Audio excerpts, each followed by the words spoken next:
5 things a habitual liar does and how to deal with them.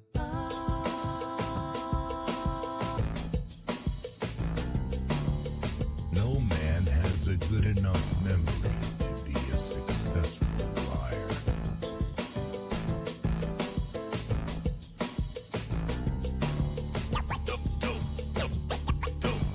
Nearly all men can stand adversity.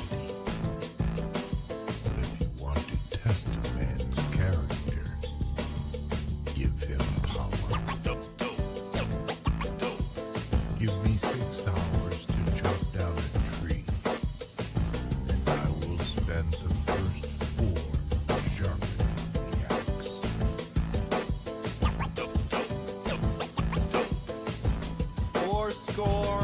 7 years ago, our fathers Rock with us! Pathological lying. Thanks for watching. See you next time. Hey, who'd you talk to? What's going on? It is me, Mike Lepre, King Michael. This is Legit Paranormal, brought to you by legitpodcast.com. Make sure to like, subscribe, hit every button you can possibly hit. It is May 8th, 2022, 05082022. Not much for the math geeks on that one. However, it is Mother's Day, so I'd like to say happy Mother's Day to all the mothers out there. As speaking on behalf of fathers, we appreciate what you do. And a shout out to my mom who passed away on December 26th. First Mother's Day without you. Miss you, love you. That's all I got to say. Joining me as always, Buddy there. What's up, buddy? How you doing, Mike? I wanted to say on more of a serious note that as somebody who has known tremendous loss in their life, I hate anniversaries. I hate birthdays. Any reminder of what we don't have. Just kind of, keep up the positive memories, keep up the good stuff, and always cherish those people that were in our lives that we don't have anymore. So happy Mother's Day to your mom, to you, to my mother who's upstairs who's watching tonight, and to all the mothers out there. We love you. Happy Mother's Day. Yep. Hey, I'm buddy. Fantastic, Mike. Hey, buddy. I'm doing great too because we got a show tonight, right? Oh. Where our guest is supposed to show. I do not believe he's going to show. I reached out to him. You have reached out to him several times. And the thing is this. So, let me bring in Joey Paranormal first, though. What's up, Joe? Not much, fellas. How's it going? Chilling, Joe. Chilling. Joe. I took a little ready? nap because I was up all night last night. I think you know why. And it was a great night. And I'm drinking some good beers. So cheers to the SK Victorian Mansion in Gardner, Massachusetts. I do want to say, buddy, what you said to start the show, that was beautiful. I don't think I or anyone else could have said it better. And I'm not going to try to reiterate. Happy Mother's Day to Cheryl Britland because she's like a huge fan and loves everything I do on social media. That's Joe's mom. And happy Mother's Day to them all. Yeah. So, guys, speaking of mothers, we have a mother of a tale ahead of us. Mother of a tale. Now, let me start off by saying this, right? Because, and you guys can drink, because I am full Italian and I come from such an Italian background that I won't lie when I say that I actually give props to Robert for being able to concoct such a story, such a life, such everything. Wait. And to have the open the bag, Mike. Can we introduce the guest and then open the bag? Wait! I'm just telling you before we get into it. I'm just telling you the part of me that admires what he does. I admire the ability to do something like that on such a level. I mean, wrong, yes. My point is this: it takes a lot of work to do something like that, right? Like, and secondly, before we get into this, I'm not going to go too heavy on the guy because I'm worried that there's some mental illness involved in it. Maybe that's what I take from reading sociopathy. Yes, no, just some issues. Just some issues. You to name it, yeah. So, anyways, buddy, go ahead with the introduction. All right, so tonight's guest, before I get into him, I'm just going to take a moment to talk about this beer that I'm drinking. I took a little ride the other day to a little brewery in Cranston, Rhode Island. It's called Origin Beer Project. They are right in with Buttonwoods, so you should try it. It's really good. It's right up the road from you, dude. This is called Everyone. I don't know if you can see this. It's very silvery. They're all silver. It's a triple IPA. It's 8.8% alcohol by volume. It's absolutely delicious. For a triple IPA, it's not that overwhelming sweetness that you normally get. Oh, it's still. All I can say, buddy, is I've had many triple IPAs in my life. Not one of them would I ever classify as sweet. Oh, Joe, you haven't lived, kid. I got to walk you through the triple IPA world. We'll do that on another night. Buddy. Tonight's guest was supposed to be, and he hasn't yet to show up yet, alleged forensic psychologist, psychic medium, interviewed Ted Bundy allegedly in the early 80s when he was on death row, which hey buddy, make sure you really buddy, make sure you do a really hard stop on allegedly. Make sure you enunciate that word whenever you say allegedly forensic psychologist. But the first flag for me that came up with this guy was when he sent me his bio. I work with people like this every single day, and their whole vocabulary is forensic. It's all professionalism. This guy sounded like he was in the 5th grade. It was absolutely a joke. Wait, time out. See, all right, that's where I get in again, and I'm gonna go against grain all the time. I had an issue with people saying like, if he's that smart, why does he speak like that? Or if he's that smart, why does he have so many like typos and errors in what he writes? Does that make me seem like I'm stupid because of the way that I talk? No. But you know what I mean? All right, so somebody who's been a forensic psychologist, Mike. Yep, good. I want to speak 30 years, dude. Two master's degrees.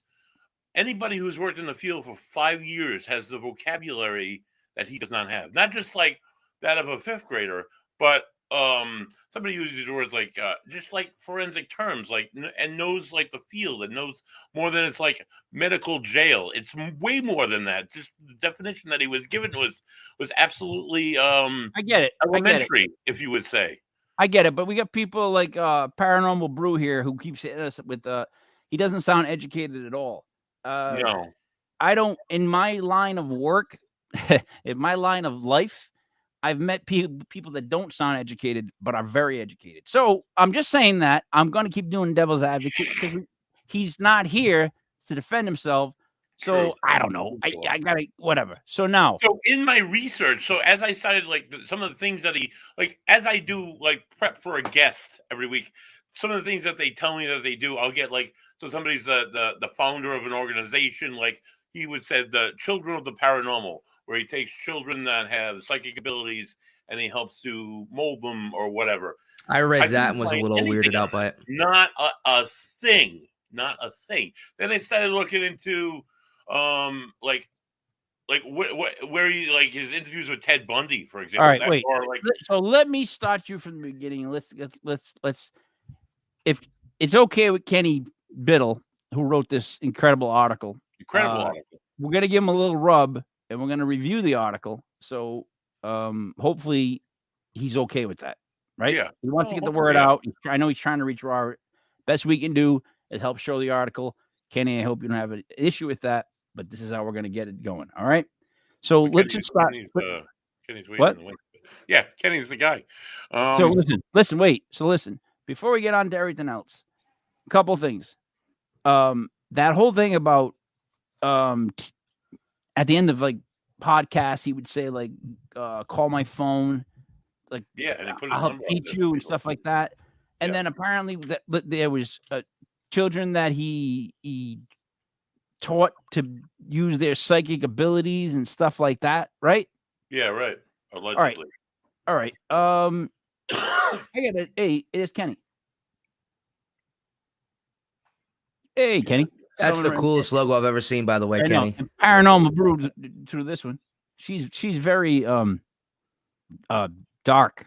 She's the one that had him on that had like all those like red flags about him, and then sent him. But here's my thing. I want to go slowly through this so we can figure this whole thing out. You know what I mean? So we can get this right. So now, the whole thing with the kids. So he was charging, or whatever. He was telling families that he could help their kids expand upon their paranormal abilities, right? Right. And then the parents left him with the kids? I don't. Well, Kenny would know the extent of that. That's why. All right. Here's my issue with that one. And Joe, help me out with this. I blame everybody in that one. You can believe what you believe, and we've had everybody on here, you know what I mean, from the Bigfoots to the ghosts to whatever. And a lot of people I 100% believe, some people I don't. But I would never, if my daughter thought she had psychic abilities, I don't think I'd pick a guy like, no offense, Robert, to do one-on-one sessions with her for her psychic abilities. Right. To be honest, it looks like I would call Robert if I had a leak in my bathroom. No, I'm not. I guess I'm being rude, I'm not trying to. But doesn't Robert look like the kind of guy that if you had a leak, or you had maybe the stairs were breaking, he'd come over, he'd put the L bracket and fix that stuff up? Right. You don't leave your. Would you leave your kid with this guy to work on your paranormal? I want to leave this kid to work. Not only a kid, but a lot of these kids were sick, Mike. A lot of them we went to hospice. That's insane, dude. That's just a prey on sick, dying children and their families who are going through this stress. It's a whole new level of comeback. Praying how? Now, again, say somebody is hello in France. Say somebody say the kid is dying. It's a hospice kid, right? Yeah. Now, say Robert comes in and all he does is under supervision make this kid think that he's building his abilities. Nothing wrong with that. There's nothing wrong with that. However, if he's doing something that he shouldn't do, then we're in trouble. That's what I'm just trying to say. But, all right. So I'm trying my hardest with this. This guy came up with so many tales. They were so ridiculous. They were so let's just start with this one. He's and first of all, let me just slow this down. I got this one, and Melissa, I'm looking at your photo right now, and then I'm looking at my head, and I'm thinking, yeah, why not? Then I have John Kennedy, who, by the way, great name, great photo. Yeah, good photo. And we're always judging by looks, John. That's how it goes. When you get a guy as handsome as Buddy, you judge by looks. Right, Bud? Right. Cheers. Now, let's go. So he starts off with this. Here's where, so I reread this. I was reading the whole thing with my wife last night. He started off with, he was somewhere where he saw the ghost of Abraham Lincoln. And Abraham Lincoln smiled at him. And that made him believe that he had the abilities. He thought Abraham Lincoln was smiling and saying, Robert, you have the abilities. Now, guys, where the fuck does Abraham Lincoln come in? I was going, I know he was a wrestler. I know he was wiry. I know he could give great speeches. He was a vampire hunter too, Mike. See, that's the other thing. Was he all right. That's my point. I think this guy saw Abraham Lincoln, Vampire Hunter, and then pulled him into the paranormal and had Abraham Lincoln be the guy to give him a nod. Because other than that, why in God's name did he pick Abe Lincoln to give him the nod? The best he freed the slaves. He was the hero of the Civil War. No. Just that's it. That's it. Greatest American president ever. I mean, who else? You know, and it's a legendary ghost story too. Abe Lincoln's ghost has been seen in the White House allegedly.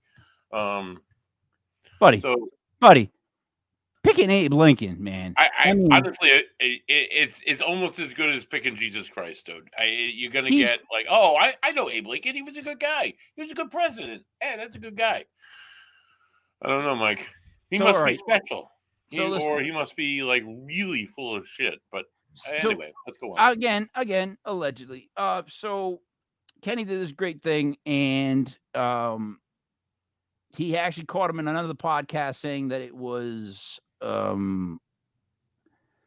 kid named Lucas. That person named Lucas. So Lucas became Abraham Lincoln. So right then, a red flag because the story changes. Yeah, I mean, it's just weird. Like Lucas, I'm thinking maybe he was watching the movie Lucas, little kid with the glasses, played by one of the Coreys. You know, it felt bad. Then he meets Lucas. Then he sees Abraham Lincoln. Joey, can you look up when the Abraham Lincoln paranormal movie came out and see if we can match that up to maybe when he switched? On it. It's a great angle, Mike. No, but I'm being serious because I'm trying to think like this guy. He's sitting in all alone on a couch. He's watching TV. He's trying to figure out this new person. 2012. You're talking about the Abraham Lincoln Vampire Hunter movie, right? Yeah. Yep. Right. So that was in plenty of time for him to pull him into the whole. There you go. All right. So after this, here's the other one. The thing about being licensed in states, right? I don't like. My man doesn't have a friend that like would have said to him, "Hey, Rob, go easy on the states." Like, you know, start off with like 5 and just keep it there for a while. Wait a year. Trust me. And then bump it up to 7. You can bump it up to 7 if you're feeling good at the tops, right? But don't be dropping. Don't go from 10 to 12 to whatever. And the best part is there's a couple of things in here, dude, I got to tell you, right, that blow my mind. One was so all right. It goes from 10 to 12, and for some reason he names out South Dakota. Where is it? That's what like middle of nowhere. It's the details that are in his stories that I just go, what? Like South Dakota, like I'm not South Dakota. I have masters. Wait a minute. See, here's the thing. I don't know if I hope Kenny quoted him perfectly and didn't like paraphrase, because just the sentence, I have masters in forensic psychology in clinical social work. Yeah, that's what he sent to me, Mike. So that he is quoting him. Yeah. 3 dots. Now I'm licensed in 12 different states. I got licensed for the state of South Dakota. Yep. So over 3 months, he said Righi obtained 3 additional state licenses. In another podcast, he claimed 15 states. Mike, let me just throw something out here. All right. As somebody who works in this field, I'm a mental health worker, but I work with forensic evaluators who evaluate these guys who are doctorate level people. And then I work with people who are more social work, more of a master's level social work with a specialty in forensics. And they get their license, they get their accreditation in a state, and they work there. Unless you're going to live in all these states, there's no reason to get accreditation and to get licensed in all these states. It hits me like, why would he do that? That's just. Would you have to be in the state to get accredited? Would you have to be in the state to get accredited to that state, or no? To add to that too, looking at it as a 2021, The least amount of supervised work hours I've seen to become a forensic psychologist or to get licensed is 1,000 hours, and that's only one state, and that was Idaho. Some states like Illinois are 3,500. Some states are upwards of 4,000, and that's just supervised hours required to be licensed. So that is, again, like Mike said, not here to defend himself. I'm just trying to get facts out there that some states, require literal multiple thousands of hours to get licensed, and they all range and vary. Some are 3,000, 36, 18. Yeah. So look, we dive deeper, right? Let us dive deeper. After that, let's see. Where did I have my biggest issue next? All right. So this is where it gets weird. I'm just gonna read it. He said, Kenny wrote, based on the information I've collected, I seriously doubt that Righi is in fact a licensed forensic psychologist. He simply doesn't have the required qualifications. This is somewhat troubling, since Righi uses these credentials to encourage parents of children of the paranormal to contact him, so that he can mentor to children with alleged psychic abilities. The strong possibility is these credentials are totally false. Why would anyone trust Righi with their kids? Ken, you could just cut it at trust, and you could have that whole paragraph just say, why would anyone trust Righi with their kids? No, so false. That's it. It's just, why would they trust him with their kids? Like, I don't care about the credentials. That's just a weird thing to mentor, especially if he's going after young kids and he's going after sick kids. Like, you think you would want to go someplace where this guy has an office. Right. I got a feeling he doesn't have an office. I got a feeling that he just shows up everywhere. That's where he does his business. Something stupid like that. No, but you know what I mean? Like, when you want to... No, I don't think he... I think he has his phone number that he gives out on podcasts, and that's how people get in touch with him. Because I'm kind of sure it's not like guitar lessons. You know what I mean? You're not just dropping your kid off for guitar lessons and then picking them up an hour later. Like, this should be someplace you would think where... There was a kid that allegedly either tried or almost committed suicide because of the intense treatment that he got from this guy. So I'd like to hear more about... So, no, wait. Who is the kid? Who is the kid that... There's a kid that killed himself because of it? Or he almost killed himself. He almost, because the parents left him with this guy. Or I don't know the full story, but that's one of the things that I read, that a kid almost killed himself, and the guy wrote it off like it was nothing. So it was like expected to happen almost. It's like, how do you trust this guy? Hey, with your kid? Hey, stop a second. An office. Him not having one is what bothers you about all this? Melissa. My name's Mike Lepre. They call me King Mike L. This is Legit Paranormal from legitpodcast.com. We do several styles of shows.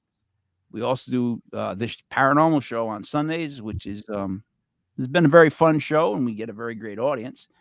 But in office, him not having one is what bothers you about all this.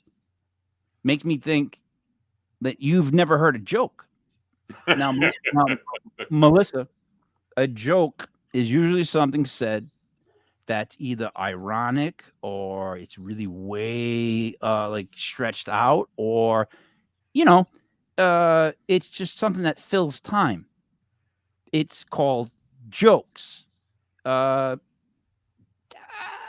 enough. I won't bring out the champ for you. Okay, thank you, Melissa. Just keep it along.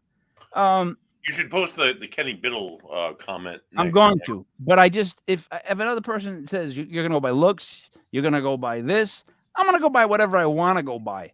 Like, you know what I mean? Like, I don't know why people think that, like, oh, you're gonna go. Yeah, I'll go by that now if you want me to. I just all go by. Righi relates that two of the boys attempted suicide just months before the parents contacted him. Oh, and the two of the girls began to self-mutilate themselves. So in other words, he was getting kids that were already damaged already like whatever, like that's how it goes. Like he was preying on the weak. Right. I'm So quite good. familiar with jokes. I'm currently looking at one. Oh boy. Wait, hold on, buddy, hold on. Wait, a joke is supposed to be funny. You ain't it. So you obviously go to the houses. Like this show. That's off the joke thing too. But thankfully, Paranormal Brew, who I appreciate, is staying to the story. I'm quite familiar with jokes. I'm currently looking at one. Thank you for still watching. JD Sword, I always say Sword. A joke is supposed to be funny. You ain't it. Thanks, JD, because I didn't think I was a joke either. Finally, John Kennedy, like this show. John, one more time. Look, dude. Look. Yeah, dude. You're the authority. Paranormal Brew comes back with and stays with these people. Supposedly, the big one. No. Sent me pictures of children that he claims just passed or are about to pass away and wanted me to share those pictures of my pack. Oh. What a douche. See, can we get her a link? Can you get her? Get her. Yeah. I got her on. Hold on, let me get my phone. Yeah, hold on. Shoot her a link to the show and please get her on. What is her first name? So I don't have to call her Paranormal. I don't know. Brew. Paranormal Brew. What's your first name? We need to. I want to, because you know what? Why would he send pictures of the children? Does he want her to just say like, "Good job," or is it like, is this guy that twisted where he's showing stuff because he can? You know what I mean, Joe? I'm sorry that I keep blocking you out every time I pull up a thing. You just No, that's fine. I'm just here for the vibe. So this is devolving into chaos, and honestly, I'm here for it. You can't find Paranormal Brew on my. Well, Paranormal Brew, can you tell us? Give me an email, buddy. Yeah, email. I don't know where the hell you contact me from. All right, Taryn. Thank you, Taryn. Taryn. Oh, here it is. No, never mind. I got you. Oh, we're gonna send you a link, Taryn. Hold on. I don't know if you can pop on because I want to ask you some questions. Yeah. This is what happens though when we have a guest on who knows shows. We just devolve into chaos. Most of our shows very direct, forward, and here we are. Usually we have a good guest on. Wait we a have minute. good Time out. questions and answers, and it's. Where's the chaos? Go ahead, Mike. No, I mean, chat's going nuts. We're going nuts, man. It's That's not chaos, Joe. That's believe me, that's not chaos. That's like if you know what I mean. Like when it comes to comedy and jokes, if that's the issue, there's no issue. But we've really gotta. I think that I hope you got it. We've got to extrapolate this whole thing. We got to get like to where we are with this guy. So let's just move on. So several interviews, he mentions that he was in what a line. 2 exorcisms sanctioned by the Archdiocese of Chicago. That right there is a career. That's more than a career, right? 2 exorcisms sanctioned by the Archdiocese of Chicago. That's unbelievable. It would be unbelievable. To be sanctioned by the Catholic Church to do something like that, first of all, is like pretty huge. You know, because they're very careful about that. I would think. It's really twisted, is what it is. I'm gonna give her a second. I can see she's moving around. Cool. But dude, it's really just not right. Hey. Paranormal Brew, is it Taryn? Hey, Taryn, how you doing? Good. How are you guys? Is it Taryn or Taryn? It's Taryn. Taryn. So Taryn, you had Robert on the podcast, and now when you had him on, did you know that he was completely full of, or did you have to wait till afterwards to discover this? No. So Robert contacted me early in like June or July of last year. Sent me the same exact profile, whatever that he sent you guys. He was supposed to come on in September. We were scheduled to December. So it was kind of like this long period and he was messaging and texting me the whole time. We finally settled on a date in January. This whole time I really wasn't paying really too much attention to a lot because he would send a lot of messages to me. It was always about like food, places that he's traveled or he's going, this and that. And then he started to send me pictures of children that he supposedly, they were terminally ill children. And the parents would bring them. Now, this is according to him. I don't know how true this is, but that they were bring him into the home and he would help them to cross over to heaven. That's where his mediumship, his supposed medium, psychic, all this stuff came into play. That he was able to help these children cross over. But he sent me these pictures of the kids. During my podcast, he wanted me to share the pictures, and I would not at all because they were in hospital gowns. They were obviously just wouldn't. Yeah, and without the consent of the families, I mean, that's a big no-no. So, and I'm in the medical field, so I already know about HIPAA and stuff like that. The fact that he was even sharing the pictures with me, I thought were disturbing. I didn't want to see that. Can I ask a question? Why did he start sending you pictures to begin with? I would have been disturbed. I have no idea. Did you tell him, hey, Robert, I don't need to see pictures of food and stuff? No. I just, let him talk. He was just a talker. Apparently, I'm not the only person he sent these pictures to and stuff. So, can I ask you a question? Were those other people female or male? It was a combination. Because he would not answer me or Buddy. He just really? not respond at all. So no, when I first booked him, that's what he did. He messaged the shit out of me. Yeah, but then, that's what he does. that was like January, and then suddenly he shut off. And then I contacted him again. Like within the last 2 weeks, and I messaged him about a dozen times, and he's seen every message, but there's no response. So I'm like, oh, he's not coming on. So I finally get him on my show, and during the show, he first had said he told me the Abe Lincoln thing, and that kind of like, I was like, you knew who Abe Lincoln was when you were 4, and he's like, well, yeah, I live in Illinois. That's where Abe Lincoln grew up, or he said something like that. He's like, so Abe Lincoln was on everybody's walls. So yeah, we knew who Abe Lincoln was. I'm like, well, then maybe you thought you saw him because you saw a picture of him hanging up somewhere or whatever. It just kind of, that was the first thing. And then I went back and I listened to my podcast, which I normally don't do, but I did. He claims that he worked for the FBI, the police, the state police, and for the state of Florida. And he talked about a missing child that he contacted the police and they wouldn't listen to him. They kept hanging up on him. And they wound up finding this child dead. And she was found in the place exactly where he knew she was at, So I said to him, Robert, I'm like, if you worked for them for 30 years, why would they hang up on you and not listen to what you're saying? Why wouldn't they trust what you said? And he basically said because he was gay and it was a Republican state, that's why they ignored his claims, is what he told me. Robert, I'm sorry. Robert, I know Robert's not here, but I'm just asking him a question out loud. Robert, why would you not be considered a suspect when the child was found dead at the location you gave police? You would at least be interrogated. You would at least be called down. Buddy, if you knew where a dead kid was and you told the North Province police and then they said, take off. And then a week later, they found that kid in the same spot you said, guess who's coming to knock on your door? Right. That's the first thing is my whole family's in law enforcement. If they get a call about anything, whether they think it's a stupid thing that they have to follow up on it. They can't, especially if it's an active missing child. They can't just hang the phone up on somebody and forget and laugh about it just because they're gay and they're a liberal. What I mean? Like it just. So it's like, oh, you know where a missing person is, right? Well, we're not going to listen to you, right? Republican.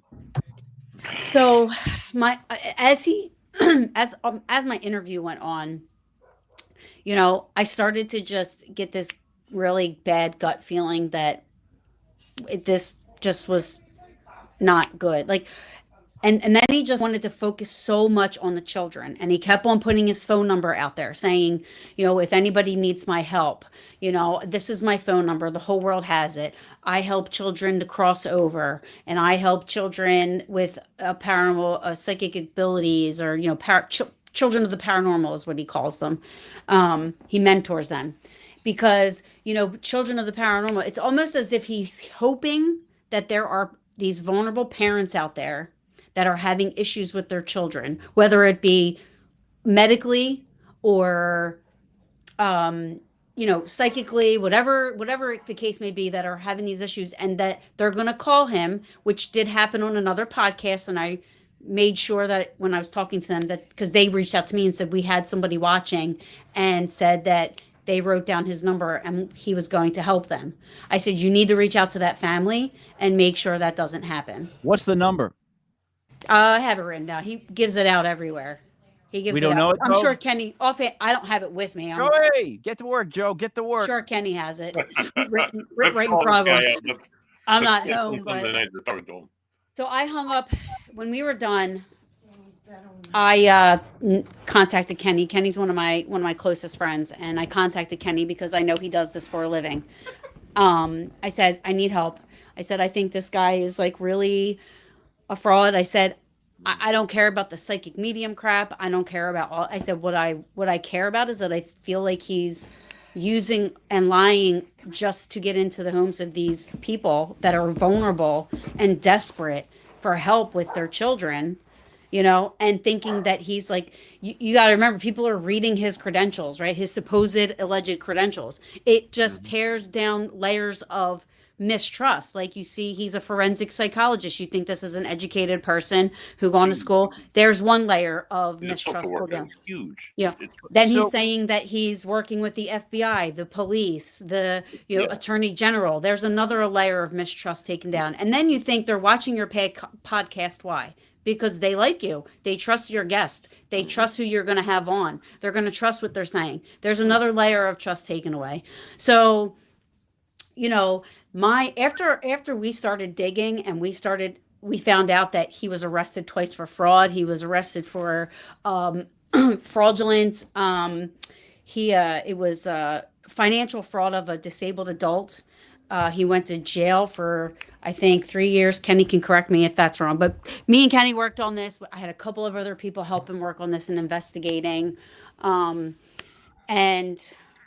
it came out that nothing he claimed, all the way down to being a part of exorcisms with the priest that would work Father with Michael. Baggins. Friar Michael. Yes. Kenny Right. actually spoke with him, and he knows nothing of Robert Righi, never did an exorcism in Chicago. He said that he would have to have contacted the local diocese and work with them to go there. He would never travel anywhere to do an exorcism. So Taryn, he had no idea about Taryn, can I Robert. just say something quick? So, Taryn, here's my issue with this guy, Robert, right? Because I learned about him a day or two ago. If he wasn't preying upon kids, if you took the whole kids thing out, I don't have an issue with him being a liar and going and doing liar shit. I don't care. There's so care what many he does. people out there in the field that do it. I mean, look at YouTube. But yeah, Look at that's what I'm YouTube. saying. And People I don't fake care about them. evidence all the time. That's what I'm saying. And I don't care about these people. any of it, dude. Any of it. So that, listen, they can do anything they want. I don't care. When that popped in, when we were at that part of the story, I was like, because I have a hard time with, like, we'll have sometimes guests on that can help spirits pass over, and then they talk about like all these kid spirits, and I'm always like, well, why don't you help them pass over? And it's like, well, it's part of the atmosphere of the building. It's like, you just want to, I think you want to keep them there. That's kind of how it feels to me. But like, this guy, all those lies again are incredible. Like Oh my they're God. so dumb but so incredible. It's like, it's probably the greatest story a dumb person has ever come up with. Is what So- I consider his story. Yeah. So what you have to remember too is this. He wasn't saying all of these lies on one podcast. It was as you went on, there was Amalgamation. Yep. It were stuff added. So like the story of him helping children cross over and go to, like, he's literally said he'd be in these last moments with these people, and then he would make the parents bathe the child after they died, make the parents bathe the child, then dress the child, and then carry the child out to the coroner or the mortician, whoever came to, he did not allow them to put him in a body bag. Because this is the last things that they could do for their child to help them to cross over into heaven, and this and that.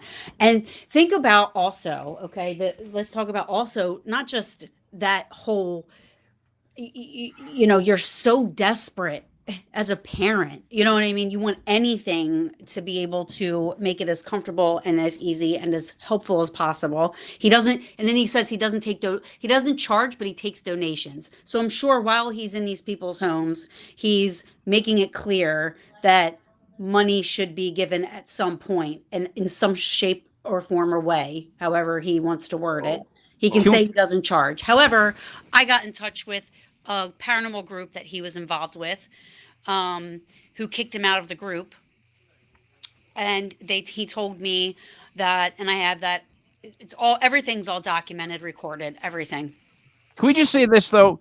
So this guy, like, first of all, the parents should not have no matter how desperate you feel about passing over and all that stuff, my advice is don't hire somebody like Kenny to come over and help. Not Kenny, Robert. Secondly, Right. Robert, Well- I do that a lot. Secondly, the fact that he made them do a ritual like afterwards is sick. Weird. It's sick, and that bothers me. That bothers me because now he's got people believing in things that have no foundation to their house. So he's a crock of shit. But on top of that, if he would have just stayed away from the kids, if he would have not came in the houses and made the kids get dressed and bathe after they pass, all this little sick shit that he's adding on the stuff that he doesn't have to add on, that he's doing just because he seems to think that he needs to be someone super important. And this is saying that he did this shit. This isn't Right. saying he just lied. Exactly. But if he did do this stuff, it's almost, even it's so worse. grandiose. It's such a godlike thing to do. To tell someone how to take care of their kid after it passes, what to do with it, if you want it to pass over. Give me a fucking break, Robert. Like, Can you imagine? you couldn't tell me what to do with my dog when it died. Like, I'm burying my dog where I would never listen to you in a million years. And then after listening to all this stuff, dude, the reason you didn't come on this show is because if you did any research into our show, you know that we will be abrasive if we have to, Robert, and you're not sticking up for yourself. If anything, right? Wouldn't you want to come on? When I first found out about everything, I went directly to him. I didn't blast him. I didn't blast him on Facebook. I didn't do anything. I went directly to him. I said, Robert, I've looked into everything that you have said. I said, I've watched other podcasts. I said, prove me wrong. Show me something. I will publicly apologize. I will publicly apologize to you. I will publicly take back to anybody that put any ounce of effort into this investigation about you. I will apologize. I said, just prove me wrong. Show me something. Show me a letter from Ted Bundy. Show me a degree. Show me a certificate. Show me something. I said, or come out and tell everybody, yeah, you fucked up. I'm sorry. Can I curse? Because I'm Yeah, go ahead. it's a little heated subject for me. Feel free. But Kenny's like, just breathe. I'm like, I can't believe he's doing another friggin' podcast. But Thank you, Stacy. I'm sorry. Just give a shout out. I said, or just come clean and tell everybody, that you came out and that, whatever. I said, or just go away, disappear, stop using the paranormal platform to get into the homes of people. And he blocked me. But of course, I read the Ted Bundy part. All right, let's just touch on that for a second. So here's what kills me, right? He interviews Ted Bundy, right? Now, Allegedly. Abe Lincoln, you name everybody. Even Ted Bundy has to look him in the eyes and tell him that he knows that he has the gift or whatever it is. Like, you guys letting this all add up, he needs acknowledgement, or he claims to get acknowledgement from every single person he meets, where they can look him in the eyes and know that he's special, that he's Robert, he's whatever. And it's like, dude, that was like Well, and the weird thing is a lot of the it's all weird. But a lot of the things that he was saying, you could easily Google and know, like his story. He claimed, as as I went on to listen to podcasts and was listening and investigating and trying to, he at one point had said he was invited to and went to the execution of Ted Bundy. Okay. He said that, and he described it in detail, saying that, oh, smoke came out of his head after. That's a lie. There was somebody there. The smoke actually came out of his left leg. So these are things that you look up and see, like, okay, he's lying about all this stuff. He said that the whole time he's talking to Ted Bundy, he's pen pals with Ted Bundy at the next podcast. And they're writing back and forth, and he's just saying why he killed all these women and how much he hated women and this and that. When in fact, Ted Bundy actually didn't admit to killing anybody until 3 days before he was executed. So that's a lie. The next podcast, but Robert just draws it out of him. Robert's just so connectable. And then the next podcast, he's pen pals with Ted Bundy, the son of Sam, Jeffrey Dahmer, and it just grows. And I said. And I'm like typing on this podcast, like, make him show you the letters. He's like, I have the letters buried and they're just so bad. I don't want to talk about them, this and that. It was like, and then my last straw to finally call him out, say his name, tell everybody who it was because he was denying the fraud cases. He was saying that the mug shots were fake. And okay.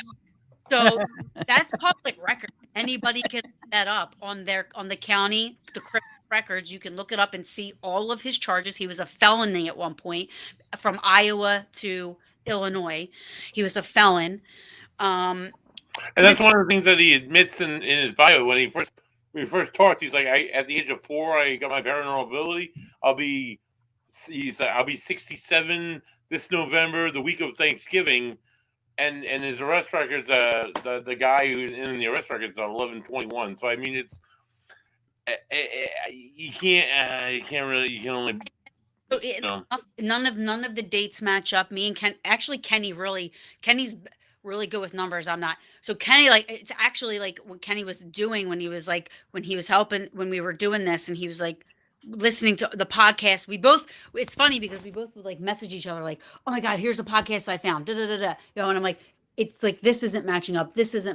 And nothing, like the dates, there's no possible way he would have been already working he said that he had a gun, but he wasn't working for the police, but he's working under the police and, the state of Florida, the attorney general and the FBI. There's no way a felon would be given a gun. What do you say? I suck. He says okay. All right. Yeah. But he's good at tracking dates. He is. So the dates didn't match up. So like at the time where he said that he interviewed Ted Bundy, he wasn't even in Florida. Like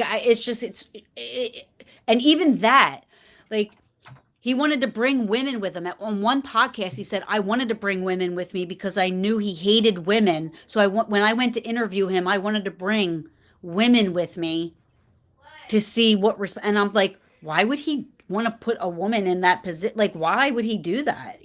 That's not a professional, forensic. Well, Taryn, when I go to the zoo and I go to the lion cage, I usually like to dip my kids in honey, right. And then I dangle them over the enclosure. Right. That's just what I do. That's my zoo ritual. But go ahead. So I mean, honestly, me and Kenny on my show, it was in March. We laid everything out, and I thought it was the end of it. I wanted him just to go away and stop using the paranormal platform, to get into the homes of vulnerable people. And, as a matter of fact, I mean, he was even doing it when he was with that ghost hunting group. When I contacted them, they had to kick him out because they were at a private residence. And he did tell me, he's like, he wanted to be involved with the cases with children. And, he said he felt uncomfortable about it. He's like, I wouldn't trust. Now, this is just opinion from somebody. This is not. Allegedly. Yeah, this is opinions and coming from somebody that I don't know. Hearsay, allegedly. I just contacted them because he said, he said that he kicked him out because they did a private investigation one night, and the woman thought she heard her husband's voice, who had just passed 2 weeks prior, and she got all emotional. And here's Robert. Oh, come outside with me. You need some fresh air. Takes her outside, starts doing a reading, charges her $40 during a private investigation of her own home while she's crying because she thinks she hears her husband's voice, right? Charges her $40.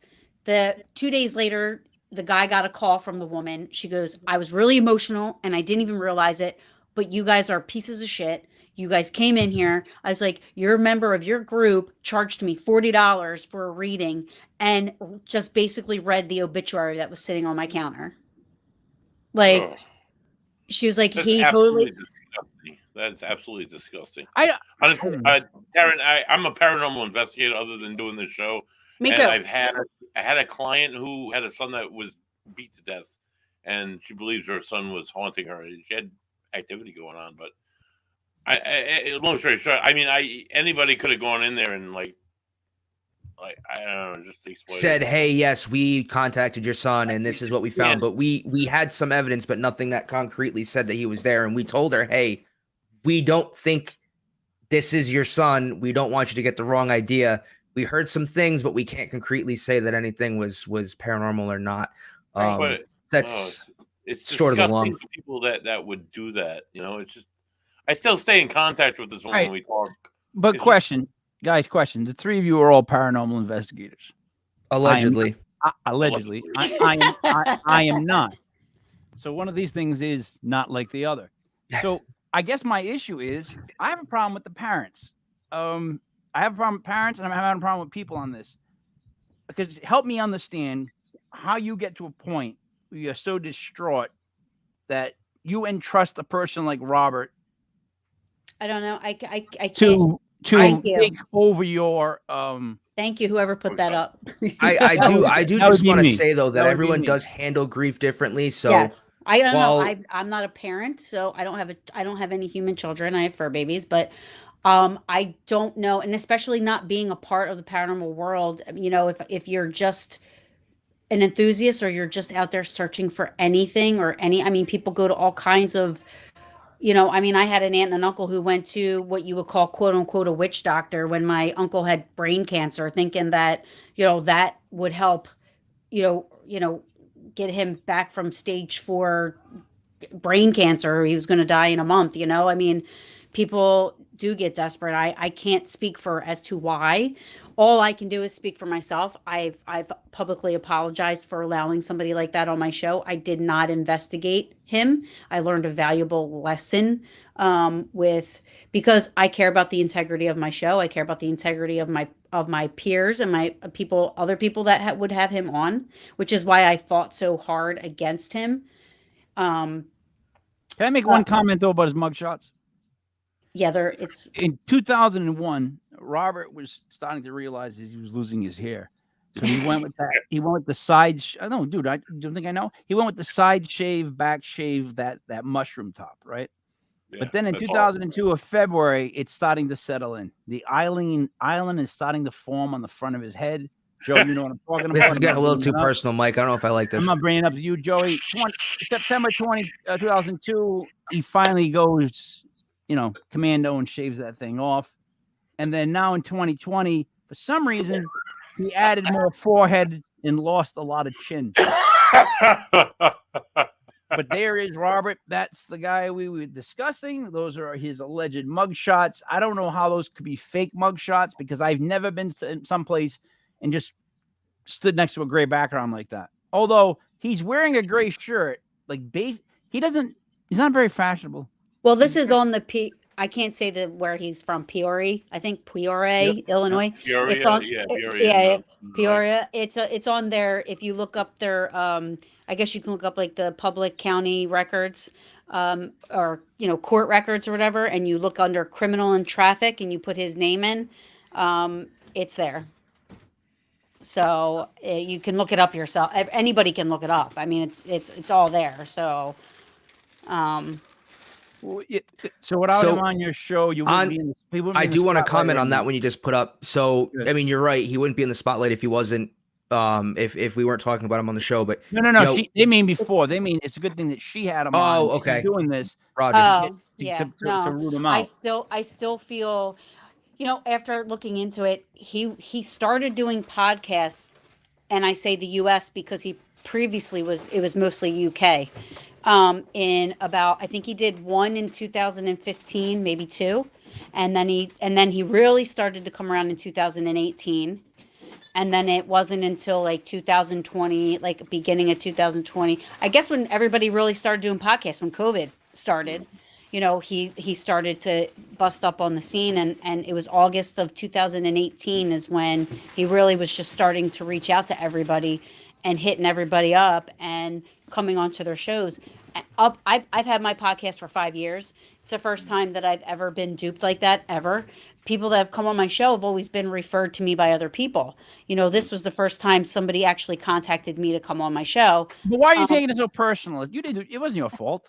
Because I should have looked in. I mean, like you said, the credentials that he presents with are so. How far are you going to look? Like, how far are you expected to look for podcasts? Well, like, now I'm gonna make sure because. And honestly, we probably wouldn't have even been able to get this far into figuring out what was going on without someone like you, who would have had him on their show and been like, wait a minute, something's fishy. So, you know, in reality, if all of this stuff is really as fishy because it's everything's allegedly and this guy's really doing some things that are you know, not just not great. A lot of this stuff probably doesn't come to light without you going, hey, you know what? I don't like the fact that he was on my show and duped all of us. Like, I kind of want to reach out to him and be like, hey, man, that wasn't cool. So, yeah, I wouldn't take, you know. Where's the phone number? I haven't seen it yet, Joe. I haven't found it. All right. My research, I'm 50-50 for research. I don't know what to tell you. Kenny should be able to just pop it on the thing. But go ahead. Well, no, let's not. We don't need the phone number. So I felt pretty, I felt pretty bad. I felt pretty bad about it. But one thing I can say is that I learned a lesson from it and it stopped. Well, at least I thought it stopped with me. Because then you know, Kenny said, oh, he's going to be on the show. I was like, what the fuck? You know, and I was like, no, you know, and the last I had heard, he was still trying to convince Heffernan Paranormal, they're from the UK, that the mugshots were fake.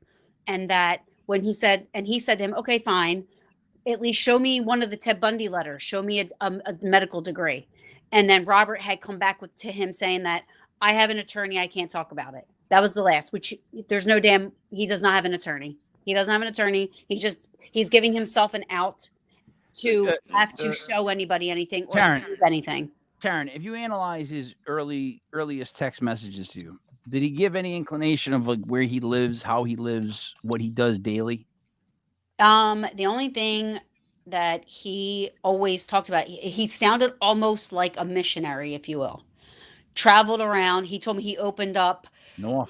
He told me that he opened up a mental health clinic and soup kitchen in South Dakota, on an Indian reservation. He told me he opened up his own practice in Illinois, and worked as a therapist. Nothing comes up anywhere under that at all. I mean, you can look up medical practices and therapy and therapists and psychologists that have been out of practice for years. They'll still come up somewhere on a Google fucking search. My problem is, guys, this is my problem, right? I know that what he's done is horrendous, right? Horrendous. But you gotta give me a couple of days to digest it. Right now, I still keep laughing at how ridiculous his story is. Like, I can't stop. I don't mean to laugh, but I can't. No, but it is. Stop laughing if I really read his thing and I try to I'm like, every time he says something, I'm like, come on, man, you gotta say that. You gotta have that detail. Like, give me a break, dude. You're pushing it. Like, not Abe Lincoln. Pick somebody lower. Like, right. But it was different every podcast. It wasn't always Abe Lincoln. You know, it was like you said, that guy Luke. I couldn't remember what his name was. Luke. I was going to say Scott because I think there was a Scott in there somewhere, but Lucas. And then on another podcast, it's just some guy that was bloody. You know, and then on another podcast, it was, you know, and it was just everything. It was so hard. But everybody acknowledges him. Did you notice that? That in every story he has, whoever he meets, they look at him and they acknowledge that he is who he is. That's the God complex that I keep picking up with this guy when I read his stuff or I listen to people talk about him. Everything he talks about, oh, they know me, they noticed me, they looked at me and they said, yeah, you got it. Even Ted Bundy said it. Yeah, you got it. Ted Bundy would have been like, Robert, you're just like me, lying, conniving, making stories. That's part of whatever mental thing he's got going. I think he's obsessed with serial killers. I think he's obsessed with that whole idealization of that. I think that's part of. I think he's obsessed. Actually, I'll just say Ted Bundy because that's his biggest. He loves to talk about Ted Bundy and he loves to talk about the children. But so that's where. So Taryn, if it can be proved that he's not really physically done this stuff with kids, then this guy needs to be pulled in, and he needs some immediate mental. For sure. I mean, even if he has done. But no, if he's done anything like that, he needs to be maybe Dave Chappelle. Well, and then sent his way. Without I don't. Kenny's not here, but I don't know. Like without saying, I feel like the information that was obtained, like the factual information, because the factual information obtained is the exact opposite of everything that he claims. So I'll tell you that was given to the proper people. Because Kenny, hey, sorry, I don't have my glasses. Biddler, can you hear us? What's Ken? up, girl? I can hear you. Can you hear Hey, me Ken, okay? take one guess at what we're talking about. Oh, I've been watching. I've been watching. Don't worry. All right, do you see what I'm saying though, Ken, about this guy? Like, other than the whole kid thing, like, what a ridiculously crazy, like, elaborate, like, God complex story he has, and I don't know how he's believable. That's what kills me the most. How is he? Since 2019, he's been doing podcasts. How has he been believable once, Ken? Like, how does this guy get by once? Honestly, I think it's his personality. Aside from all the backstory that he provides, he is a friendly, likable person. He talks to you. He's very friendly. He's very open. He's joyful. He tries to get along with everyone. And that kind of personality will it lowers your defenses. You kind of look at him and go, oh, he seems like a nice guy. And unfortunately, when you're dealing with the paranormal community, and I know you mentioned, Mike, that you're not actually like part of this. I host stuff. Okay, like so a festival next week, but But in this, people, their reputation is what they tell you, and no one questions. Everyone just accepts the bullshit that's being stated. So I can go into a conference and I can set up a booth and just tell everyone, yeah, I'm a psychic medium forensic psychologist with 27 degrees, and I can do everything possible. I can do every magic power known to man, and most of them will believe you. So when you talk about when you mention about how parents can believe it, and I agree. I agree to some extent that it's sometimes the parents' fault, but desperate parents, when they have children that they have behavioral problems, they have issues where it's probably more psychology problems or mental problems, they don't know what to do. And you have this split, and it's probably more than what I'm going to mention, but you have parents that either are at their wits' end because they've tried everything that they think they can try, and they're out of options, so they're looking for something else. And that's why most people turn to psychics and mediums when dealing with the death of a loved one. But mediums are different than what he offers, Ken. Like, I think that if you consider like what he offered, you yourself, the parent, have some sort of mental problem to begin with, because he didn't just offer mediumship. He offered like a whole, like, how to proceed. Well, there's a difference here. There's a difference here because he does a job. As far as I know, he volunteers at a what's the word? Hospice. Yeah, hospice care for children, where he goes in and talks to them. I don't know what he actually tells the children in there at the time. I don't know if the story changes. Has the hospice confirmed he's been there? I haven't been able to track down exactly which one. There's several in his area, so I haven't tracked down yet. That I would love to know. That's a big piece right there. But there's also you have to remember the people that he's saying that he's mentoring, these children of the paranormal that he calls. They are not the children that are in hospice. These are other kids. These are different kids that apparently claim that they have some kind of they're hearing voices, or they have some kind of power to talk to the dead, or predictions and stuff, and the parents don't know what to do. And again, I want to make it clear, I don't know if this is actually true. Right. Yeah. But he does say also, again, to add to the desperation, Kenny, he said that a child of the paranormal who has these abilities, did he say they think about suicide or they commit suicide every 16 seconds? I can't remember. Was it think about? One of his most common claims is that every 16 seconds, a child of the paranormal commits suicide. So now if you're a parent watching this and you're having all these problems with your child, and your child is saying, "Well, I'm seeing dead people and hearing voices," and then you see this person on here has all these credentials, and he's saying, "Oh, they commit suicide every 16 seconds." You're going to be calling that phone number. Like, can you I say something? help me? All right, let me say this. I'll agree. This is my olive branch. I'll agree that like maybe 85% of parents will call that number if they're really that desperate. Mm-hmm. But there's not a single bone in my body at all, no matter what I believe in. And I'm not even saying what I believe in, that would call that guy if I was in that moment.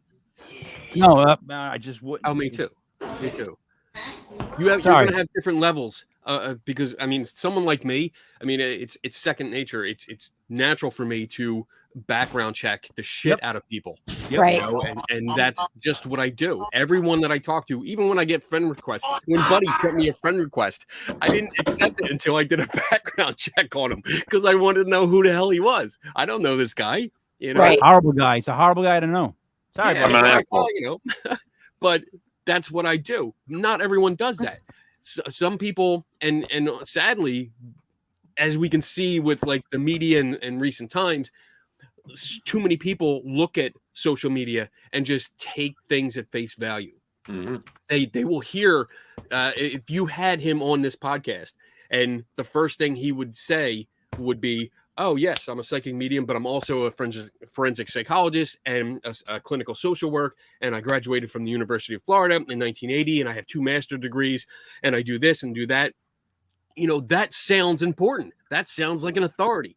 And for the majority of people listening, they are already impressed. They already have that anchoring. It's the anchoring fallacy. That's what I said earlier. You say Kenny, when I first heard about this guy, like, I got to get him on the show because I work in the forensic field. I work at a forensic institution in Massachusetts. And you see not only like serial killers. I've worked with serial killers, but I mean you see like people that are just like really symptomatic in the community, just like trespassing or just like assault a police officer, just something stupid.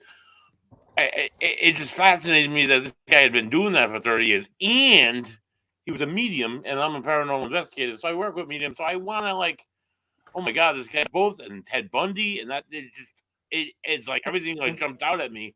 But then once I started to like look into him as a guest and kind of see what he's done, it's like, ooh. And then you reached out to Kenny, which was great. That was like what I wish I would have done. I reached out, like I literally, as the interview went on, literally that my stomach got sicker and sicker. I don't know what it was. I'm not a psychic. I'm not a medium. I'm nothing like that. But as I continued to talk to this man, the things that he was saying just were not sitting right, and so let me just say again, I'm not a big fan of buddy. Yeah. Here's the social media issue, and this is the problem that people have. When you start interviewing somebody and you're doing a podcast, most podcasters are worried about what the comments are saying, what they got for views, and how their show is going. That's just the fact.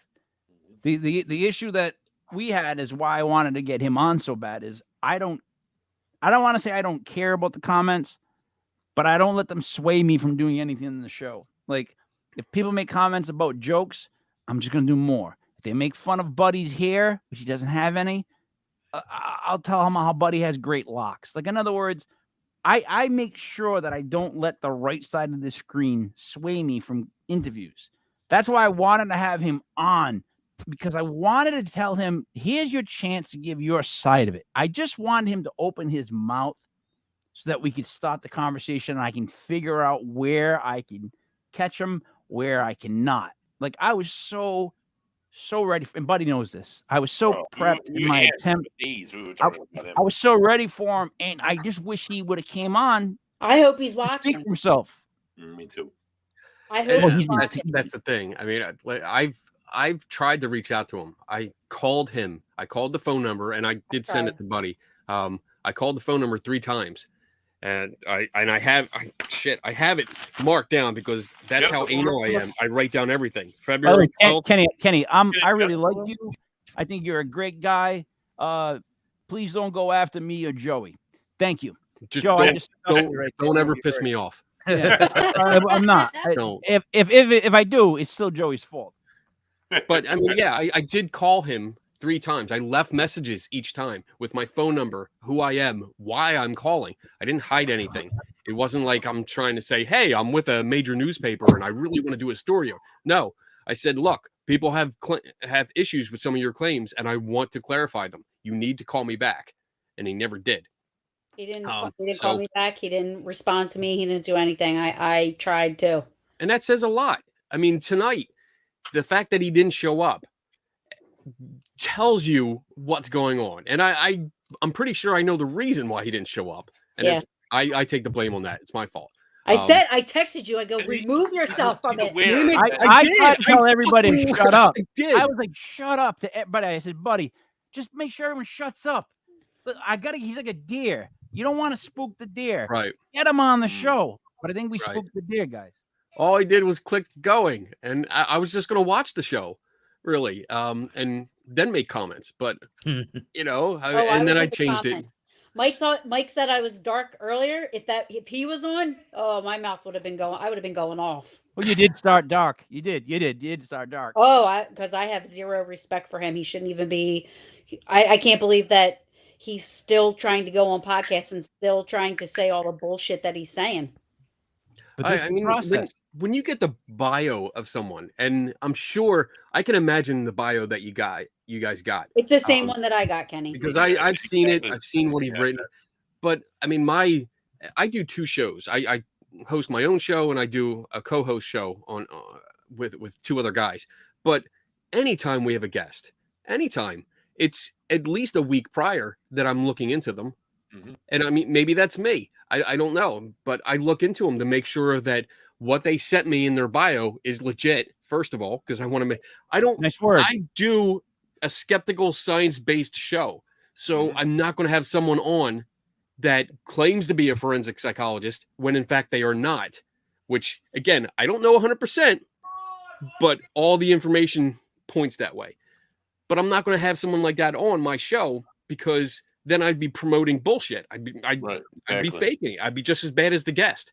So I'm not going to do that. So I spend a week going through not only checking their credentials, checking their background, making sure they're not, a criminal by any means or want it. But then I go through their work and I read if they've published academic papers, I read them, even though I don't understand half the shit, but I still read them. I read their articles, I watch their videos. I read their books, just to understand who I'm talking to and why I'm talking to, because my show is more of a learning show. Like I'm trying to teach about science. So, I mean, you have to do that. And I think even podcasters, whether you're doing it live or you're doing it, record it and then publishing it afterwards, you should still do some kind of background. Mm-hmm. True. But let me state this because we do football, USFL, Barfangu, basketball, wrestling, and paranormal on Sundays. So all shows are done different ways. Buddy does enough research on the guests, but not too much. Well, he did enough for this one, at least. Thank God. True, but because we like to have it unfold live. Yeah, that's the goal of this show. We never, I never want to be too prepped to where like I already know what I'm going to say for the whole hour. I want to be just prepped enough to start the conversation, so I can see how he can get on shows. However, if you sit through that whole story, and no offense, Taryn. No, none taken. At the end of hearing him bullshit for that long with a story that's like that includes Abe Lincoln, That includes like what, the Backstreet Boys. There's a bunch of other people in there that I forgot that he said, but I wouldn't believe him in a million years. But Like, no offense, and you guys know that, Joe, buddy, right? But what I'm saying is, he didn't say all of that stuff on one podcast. Oh, yeah. So this is like he was saying little bits, and the story was getting more exaggerated. Either as time, his story was like there's things added on different podcasts. But you could smell the bullshit as he's talking to you, right? As me and him were talking, the thing that came to me was when he said about how the cops wouldn't listen to him. Yet he worked under the police for 35 years. So I'm thinking, why would they hang up on him? Why? That's a good one, Taryn. Because there's more to that story. Yes. Because that particular interview, he describes a well-known case. Mm-hmm. There's a well-known missing person case, and when he called to give the location, he did not give the correct location. I thought. He didn't do that. He gave the wrong location. He called the wrong police department and gave the wrong location. So when he does an interview, and it's referenced in the article, I forget which one, but he does the waterworks start, and I'm not mocking the victim of this, because that was a complete tragedy. That was an awful thing that happened. Story. I'm mocking this jackass that appropriated this story for himself to promote himself, and he had nothing to do with it. Absolutely nothing to do with it. And he gave all wrong information and yet tried to credit it. And to piggyback on that, he actually said he didn't have this remote viewing, because that's what it was. He was trying to explain a remote viewing power that he had previously never had in any other interview before that podcast. But he just had it because the interviewer asked him if he could remote view. And that's where you can hear the hesitation in his voice going, oh yeah, I do that too. Oh my God! Did you ever see John Lovitz do The Liar on Saturday Night Live? Oh my God, yes. That's you're starting to make me think that he sounds like yeah, that's the ticket. No. I was at an exorcism. Archdiocese told me to go there. Like, yeah. He was also taught by Mother Teresa too on another podcast. What he was. Yeah. He was. Him and Mother Teresa could telepathically talk to each other. Of course they could. They were good buddies. Yeah. Oh my God. Yeah. And I want to say for the record, if he's watching, if he's listening, I doubt it. He's watching. But I hope he's watching. Yeah, you have my phone number. You have my phone number. Just call me. If anything that I have is false, if any of the information that I posted was false, please give me the documentation that shows that the solid evidence that shows that I was wrong, and I will print a retraction. Oh, why am I all? I'm good. Give your statement, Ken. Keep going, Ken. Freak me out, man. Give your statement, Ken. Give it. But yeah, just give it to me. Show it. Show us your diploma, your PhD. Your master's. I'm sorry. Show us your degrees. Show us the letters from Ted Bundy and Jeffrey Dahmer and all these other serial killers that you have. Because you were literally pen pals with this guy, with all these people. So where are the letters? Show us all this stuff. Show us the tape from the exorcism, because he's claimed several times the exorcism that he did, because he was part of 2, and one was videotaped, the one of Kevin. And he has the tape, and Kevin has the tape. And when I talked to Father Michael on the phone, like, I'm not just texting back and forth, I was talking to him on the phone. He said no, he would not get a tape at all. There's no way he would get a tape of this, and much less be there. Most of the things that he described, Robert Righi described for the exorcism, didn't happen. It doesn't happen during an exorcism. But that's the big claim, that he has this videotape of this whole thing. And if he has it, by all means, present it. So he got to go to one of those demonic type things. But they also let him video it. That's what he claimed. So the church who doesn't let anybody videotape anything. Church let my buddy videotape it. Go ahead. The priest that went with him, because originally when this guy Kevin, that's the guy's name, when Kevin called and said he was being possessed and this and that, there was a lot of interaction, And Robert claims that he called the Archdiocese of Peoria first, which is his hometown, and that they sent a priest that picked up Robert, and they both drove to Kevin's house. And that whole interaction after that, the meeting and I guess activity, whatever demonic activity they claim happened, and there's a whole bunch, was videotaped, and they have this. And then I think it goes on to say when they go up to when they go up to the hospital in Chicago, they go up to the hospital. That's when Father Michael allegedly, but doesn't take over as the main exorcist, Allegedly comes in, and they do the whole exorcism, and then that's also videotaped. So there's a tape somewhere, and Robert claims on several interviews that he has a copy of that tape. So I want to see it. Here's my question: What is the ultimate end game for Robert? Because I think he my opinion. But I think he's like trying to get into the homes of these people, these desperate, vulnerable people that are going to give him money because that's what he does. I don't think he is. I think he's completely full of shit. I don't think that any of his stories are true. I don't think he's been involved with anybody, any kids, any. I don't think he's done a single thing. I mean, I'm not trying to stick up for him. I think he's just completely. He has been arrested for fraud against fraud against a disabled adult. That's he's a liar. Yes, so, that fits his MO. I think his end game is to make a name for himself. I think that's what it is, and this is a personality type that I've dealt with before. There was a gentleman years ago that made not the same but similar claims, like a PhD in physics. He was a Native American shaman. He was a war hero. All these claims, and he would never give you details. And then I actually helped with the investigation. I wasn't the main guy, but I helped with it. And when we investigated, we found out that all of his claims were false. He never obtained a PhD. He claimed he had the Silver Star, two Bronze Stars, because of his time in Vietnam. We found out he never went to Vietnam. He never earned the medals. He actually bought what kind of frame is it? The frame that has a whole bunch of medals, a shadow frame. Yeah. Shadow box. Shadow box. He bought one with a whole bunch of medals in it and displayed it as his own. And then there's so much wrong with it. I think people like this, and I think, Mike, you might have touched on it earlier.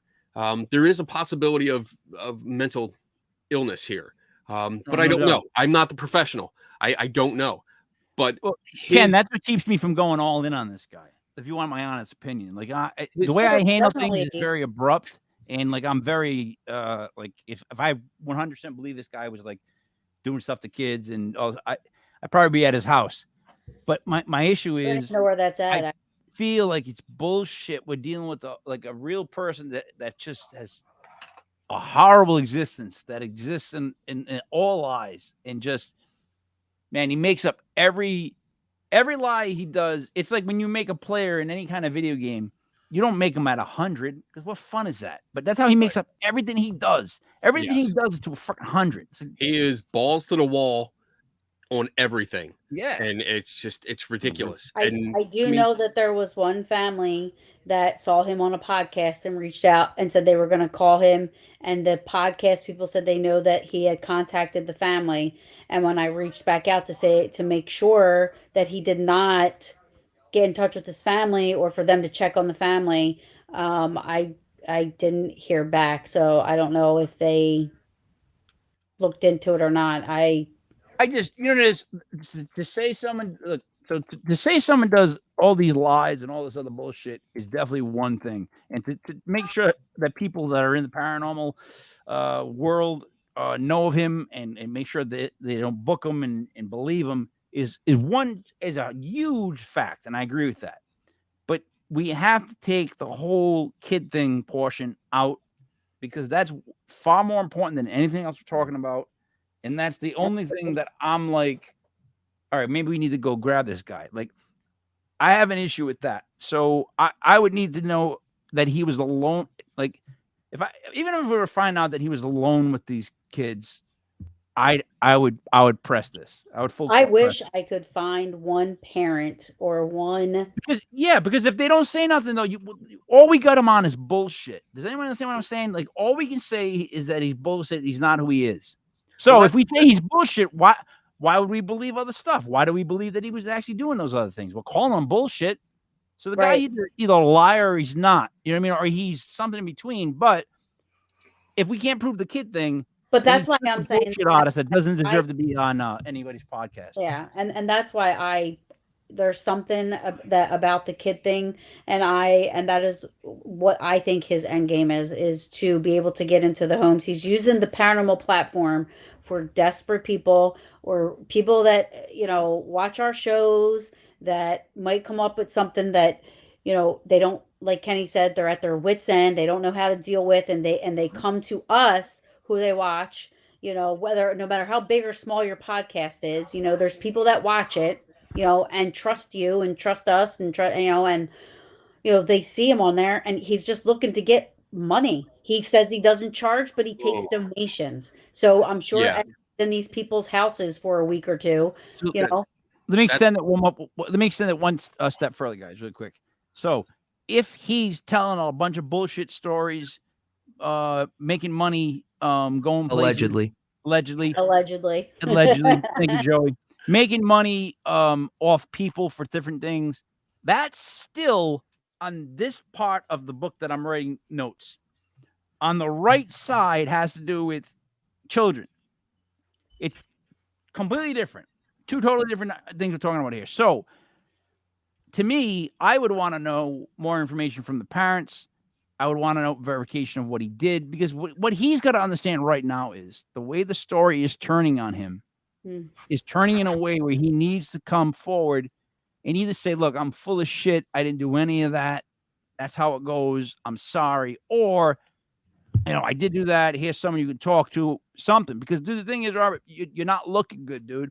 And you've got a million lists of lies. And it's one of those things where I tell my kids, I'm always like, I have twins. They're 18 years old. I would tell them, don't lie. The minute you lie to me, the next time I'm going to be like, why are you lying? Are you lying again? Like, just don't do it. But with him, if it's all lies, this fucking guy, he really needs to step forward, Kenny, and talk to you and come to some agreement of, all right, this was a lie. That's not a lie. I exaggerated here. I'm a bullshit artist here. This is what I did.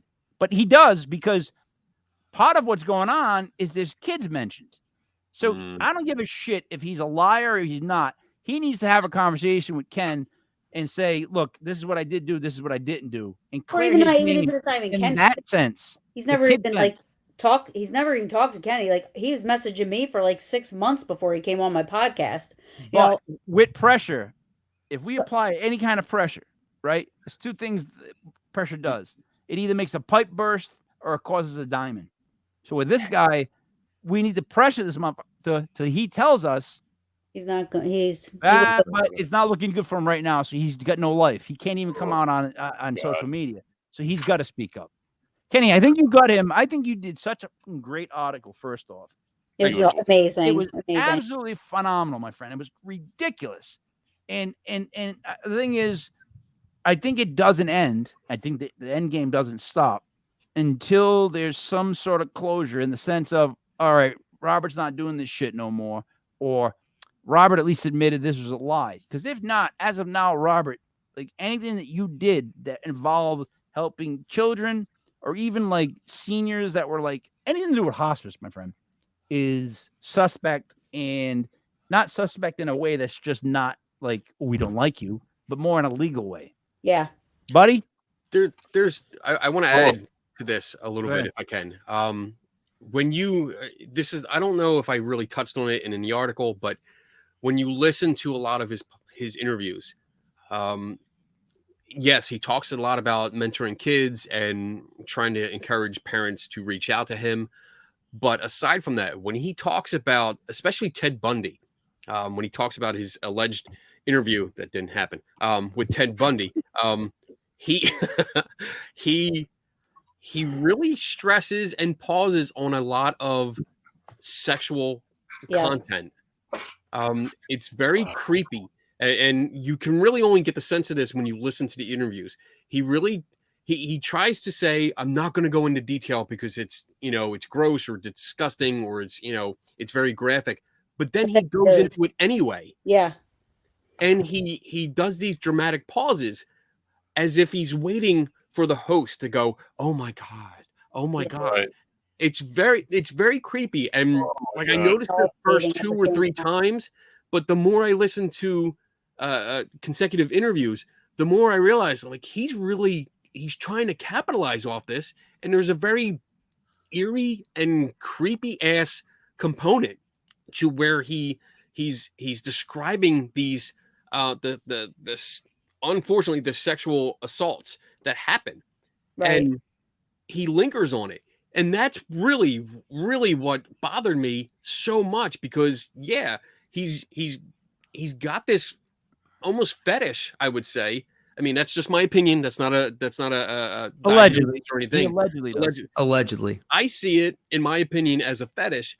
But then he's talking about letting parents give their kids to him to mentor or let him mentor kids, and like all the sirens and all the red flags. And I mean, I've been investigating people and places from a skeptical and science point of view for over a decade now, and a few times the skeptic sense, like Spidey sense, has gone off. Like, this is bad. Something's wrong here. And I can't tell you exactly what it is, but something is really bothering me and I don't like it. And I have to articulate this somewhere. You have kids, Ken? Yes, I do. All right. So there it is. So I have twins. I've coached them in basketball for a good 12 years, boy and girl, like all stars, travel, whatever. So I had to deal with kids. I actually was a camp counselor all my life. That's something I've done. I was going to go into teaching, and then the last second I ditched it. I know certain people that creep me out that are in coaching, and I can't give you a reason why. I just don't like the way they talk to the kids. I don't like the way they act. There's just something about them. There is definitely a creep factor that I believe exists that you can pick up on somebody. And no offense, buddy, I'm just saying, like, when you have kids, it's stronger. There's like a sense of like, you're like, that ain't right. Like that, there's something wrong with that, dude. You that's not right. So, yeah. I mean, I agree with you. You can definitely pick that up. And the thing is, if you're picking that up about him, then we need to definitely press this one side of his bullshit story. Like, carve this one piece out, and that's the piece we want to nail down. Like, what the fuck did you actually do? And during my interview, I mean, he just kept on insisting that I share these photos. When he shared, I was like, I'm not sharing these photos of these children. Like, he sent me one. He said, this is so and so. Off the top of my head, I didn't know that I was going to be on, so I apologize with the, whatever. I have it all. So, but, she just passed away 10 minutes ago and sends me this picture of this child in a hospital gown, and I'm like, oh my gosh, like, no, please, what did you say? All right. Here, I have 2 questions. 1, what did you say back to that child picture? But 2, were there any other text messages that Robert sent you that were on the creep level? Oh yeah. I mean, well, I sent them all to Kenny too. So Kenny has them, but I mean, because it was just insane. Like, I mean, getting the pictures of the children, because he sent me about 4 or 5 different ones, I believe. And I couldn't. He's very insistent. He's very insistent. Like with your interview, because I got to listen to it several times. He's very insistent on showing the kids, and he's like that with other podcasts. When he talks about, oh, I sent you pictures earlier. Put the picture up. And I mean, again, like if you're working with children, and I don't want to cross a line here, but if you're working with children, that's your job, and you are bringing comfort to them in their last hours. That's cool. I commend people for that. Like all everything. All props to you, but don't share pictures of other people's kids. Exploit it, and it's such a personal thing. Like Yeah. that I mean, he's exploiting it, and I don't know what his end game is with that. Well, it shows that he has actually no caring for the kid itself. Right. It's Again, about it goes money. back to the God complex of he wants to show you what he's witnessing as it goes down. This And guy's what, got a what real his involvement in it. Yeah, he's got a That's real that's what it serious comes down issue. to. Yeah. Honestly,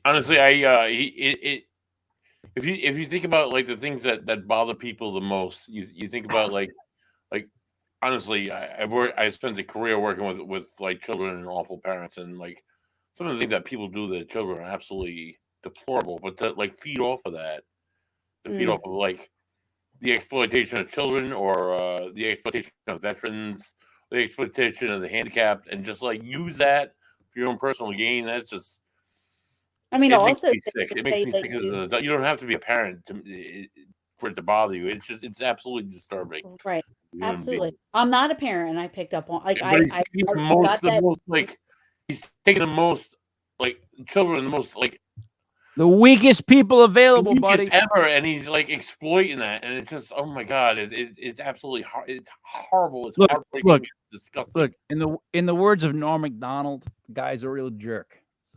Right? Yeah. What we need to do though is if this is the issue and this is a real issue, then we need to squash it. We need to make sure that everybody kind of spreads the word to not like, look, I don't want to ruin anybody's life. I don't want to really ruin this guy's thing if he's not lying. All I'm asking is that he steps forward and just have him and Kenny, Robert and Kenny, have like a half-hour conversation. You can do it on our site. I'll promote it. My God damn, he won't do it. It doesn't have to be me. It really doesn't. I mean, Ken, you're better than you. I'd like, well, yeah, but I mean, just if somebody else is thinking about booking him or having them on their show, ask these questions. You know, ask the questions that we're covering tonight. Like I wanted to, but I wanted to get him on the show. Yeah, like I was really hoping he was going to be on so we could question him. You know, and come clean. That's it. Stop. If it's legit, like I said, if it's legit, good word, then show it. He also look, likes to, when he doesn't show, he likes to tell people that he has cancer and he takes medications, and that's distraction. Yeah, that's the other thing. That's classic distraction. Like, let's take away from that question, and I'm going to tell you I have this going on, so that now we can forget it. That's a red herring that he's throwing out there. But fuck, man, just come clean. I asked him. I begged him. I went to him. You saw the messages. I sent them to you. You know, and I said, if I'll be quiet, just either go away, come clean, or prove to me that I'm wrong. Ken, he really got you though, man. You're really upset about this guy. Like I am. Put enough work in that. I mean, if anybody reads that article, they know you put enough work into what you're like. You must want to go like lasso this guy and like drag him in. I deal with people. Like I've dealt with people. I did one alleged psychic that claimed to have worked on a famous murder case in my area, and I was in touch with the cold case detective, and he's like, "Who? Never heard of the guy."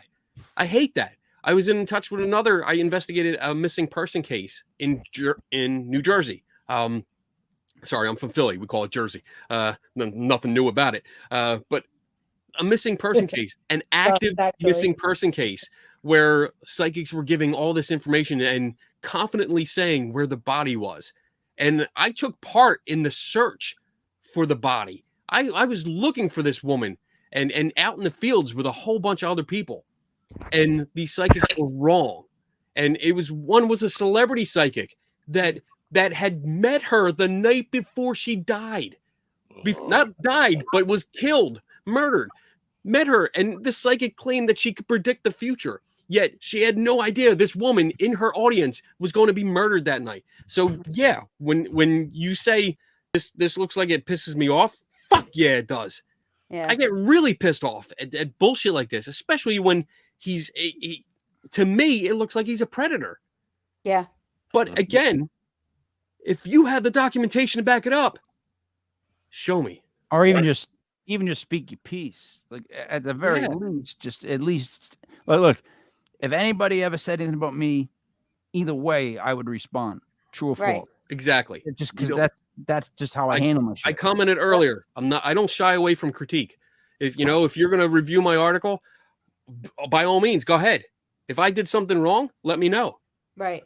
I'll add a retraction, or I'll print something else to say, hey, I did this article. I said this. I was wrong, and this is why.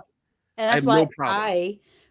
I said I was wrong for not doing my research on and allowing him to waste 2 hours on my show, saying all this bullshit and then putting him out there, because then other people also said, oh, you were on Paranormal Brew? Okay.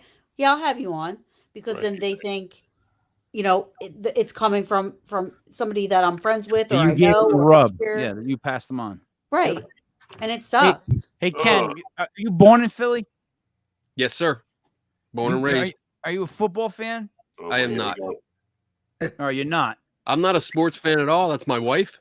She is All right. totally into sports. I am a geek.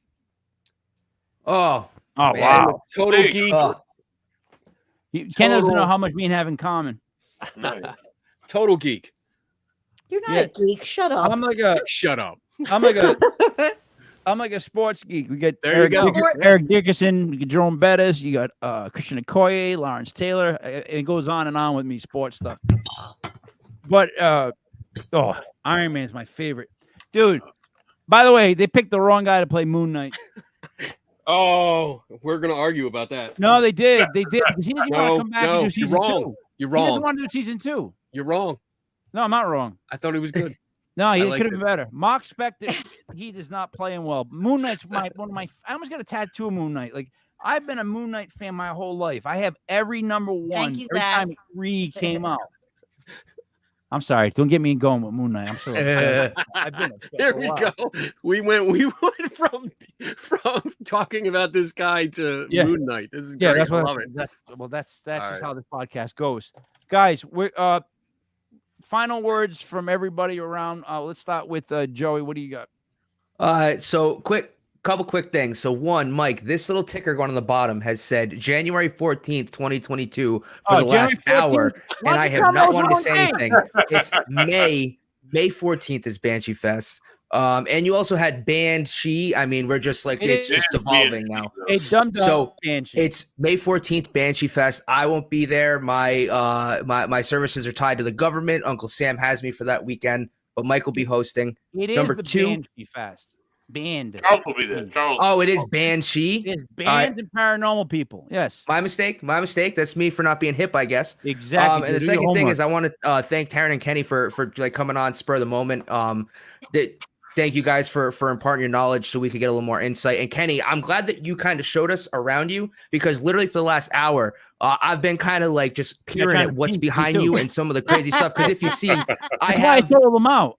I have a little collection started here as my background. And I can appreciate someone who's got some heavy memorabilia and some collectibles just kind of hanging out. God, I mean, that's just sick. You Some know of what I the mean? stuff that's going back there. I saw Doinks, and then I was like Where's your moving away. Princess Leia? Pragu, yeah, there we go. Yeah. Where's Princess BD, I Leia? see BD down there. Princess Yeah, Leia yeah. is right there. She's Why is right she? here. Why is she covered? Thank you. Well, Yeah. some of the, Spider-Man on some of the one arm, videos that I do, Superman on the I other. like to get a little professional. So, but yeah, Spider-Man on one arm. Spider-Man on one arm. Superman on the other.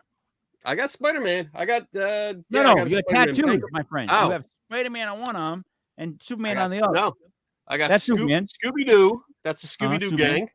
Oh That's yeah. not Superman on the bottom. That's Superman, but that's Other arm is Scooby-Doo. Spider-Man.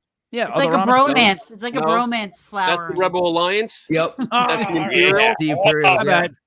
All right, I got Thor's I'm trying to hammer. look at it. I got it's a dagger, but it's a sword from Highlander, Oh yes. Connor McLeod. Oh, Because my son's name is Connor. We named him after Connor McLeod. beautiful. Yeah. Last Highlander. I have the Eye of Ra on my back. But yeah, big nerd. Big nerd. Oh my I God. appreciate that. That's No, We might you're have a to do a whole Paris nother hour celeb. talking to Kenny. I don't know. Yeah, that's my life. I am a nerd. Oh, there you God. go. There he is. Kenny. Hey, Puff. He's God, dead. I'm- Kenny's a Paris celeb. He's not a Oh, nerd. He's a shut Paris- up, Taryn. You can kick her off the show now. buddy. Hurry it up. my Your God. turn. So Kenny and Taryn, as a paranormal investigator myself, be able to go into people's houses and have them trust me and trust my opinion. It means the world to me to be able to help people, whether it's paranormal or not. To be able to explain to them, to be able to make them feel comfortable in their own homes means the world to me. And for someone like this guy who like goes a step Allegedly. beyond and like uses their children and exploits their children and whatever else he exploits, it just absolutely disgusts me as a human being, as an investigator of ghosts and all that we've accomplished in Ocean State Paranormal to prove and to disprove the paranormal. It's just absolutely. It's every reason why I didn't get into the paranormal is what this guy is. It's just like people are like, oh, you're gonna have your own TV show? No, I don't want self promotion. I want to promote what we find, our findings, whether it be truth or not, or whether it be prove the paranormal or disprove the paranormal. I just want truth. I don't want any of the fame that goes along with it. So this guy absolutely disgusted me, and I'm glad that we had you guys on and we could exploit this guy for the absolute scumbag that he Expose, not exploit, buddy. and expose. Let him Thank go. you, Joe. Let him This go. is literally the only thing I'm here for. The lovely assistant on the site. But tune in next week. We have a guy who is full of great integrity, paranormal, not really, but more historical speaking. He's David Procaccini. He's the president of, and he's a historian of the Nathaniel Green Homestead.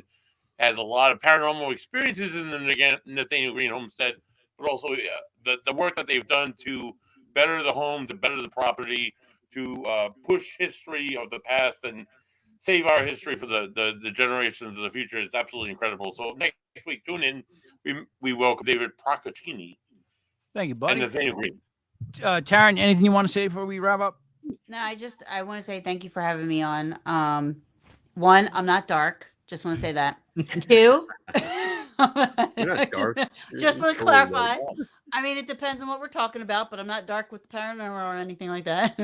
No, I get it. I'm look. I have to manage just very the chat passionate section the about way it. I do. The chat section will get out of control unless I just confront them directly. I'm just Well- I'm just very passionate about this. I So appreciate it. this subject. But thanks for bringing me on, and thanks for letting me talk, and then bringing Kenny on and letting us talk about it, because And when I can people see honestly your show? thought that Robert Righi had gone away until this. And buddy, I think I told you that. I said you're the first podcast that I've heard since me and Kenny did my show But he didn't show up. in March that I knew he has been on, because I'll do a Google search every once in a while just to see, or a Facebook search every once in a while just to see, and I haven't seen anything. And so I'm actually happy that he didn't come on, Amen. to be honest with you, for you guys. No, Taryn, I appreciate it. First off, second off, well, what is the name of your show? When does it air for people to watch? It's Paranormal Brew. It's every Wednesday, 7:30 p.m. Eastern Standard Time, and I just started Sundays, and it's on Facebook and YouTube. What time on Sundays? Sundays I'm doing 9 p.m. Eastern. Nice. Yeah, right after us. No time to tune in. Yeah. Wait, that's when you guys are on? We're 7, 8. done No, by we're then. 7, 8. We're 7 to 7, 8, yeah. So 9 o'clock. I'm doing them. I call them Spooky Sundays. I'll have like a ghost. I mean a ghost. Oh my god, a guest. Stop A drinking. guest on once or twice on a Sunday during the month, but it's normally every Wednesday, 7:30 p.m. Eastern time. All right, Kenny, what do you got?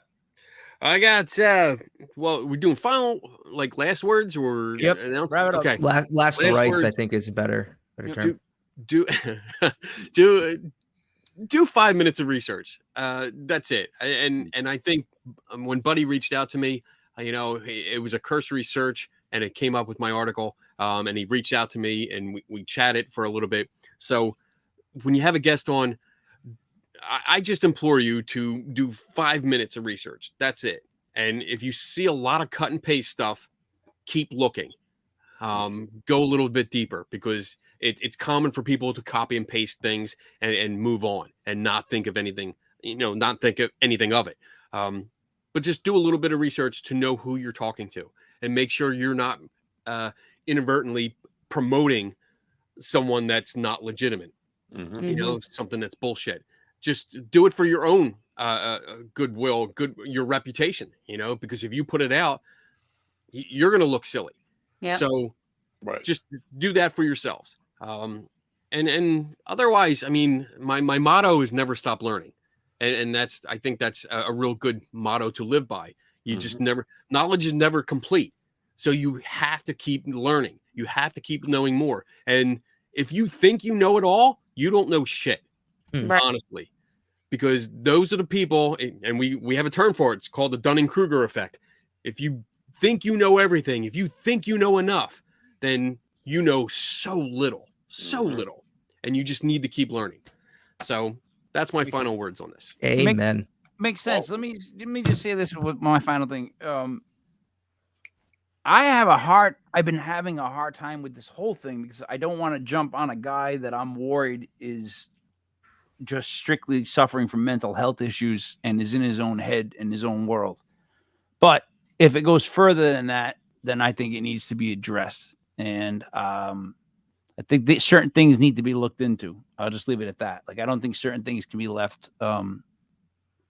I just think they can't be left the way they are. Stone's got to be unturned. We got to figure more out. As Kenny was coming on, I didn't say too much, but I just said the information obtained was given to the right people. That's appreciated. Awesome. So for anybody out there actually that like suffers from any of these kind of like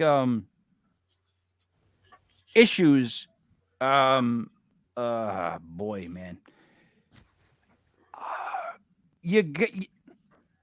buddy, have you ever lied on any of your resumes? No. Joe? No. Thought about it, but I took them off. I have a good career. I don't have to lie. I oddly enough sampled a lot of Abraham Lincoln in the opening video song that I did for the show. I'm gonna play it again at the end. But all of Abraham Lincoln's lines contradict everything that Robert said. Because Abe Lincoln said that like you can't be a great liar because you can never remember everything that you said, and that's what happened to him. I think that's what happened to him in this age of being on multiple podcasts. I guess he gets excited and says different things.